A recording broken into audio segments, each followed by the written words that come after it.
اللي في الصورة ده ابن مصر البطل محمد هاني، اللي كان كل الناس بتتريق عليه من كام يوم قبل ما يلعب ماتش بلجيكا عشان دوكو كان هيلعب عليه.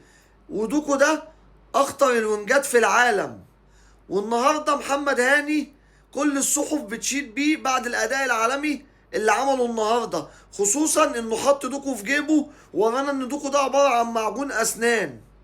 النهارده محمد زهق دوكو اللي هو احد اخطر الونجات على مستوى العالم، واللي هو كان بيكسر الدنيا في مانشستر سيتي، وكان احد الحلول والبدائل عند جوارديولا. ولما كان بينزل كان بيرعب اي مدافع او باك بيلعب عليه، وكان بيخلص وبيكسر الدنيا، وارقامه عالية جدا ومحرف جدا. بس النهارده محمد هاني وقفه وعقده في حياته لدرجه ان هو كان بيلعب وينج ليفت راح وينج رايت عشان يخلع من محمد هاني. بجد شابوه محمد هاني، لعيب راجل وتستحق الاشاده اكتر من كده.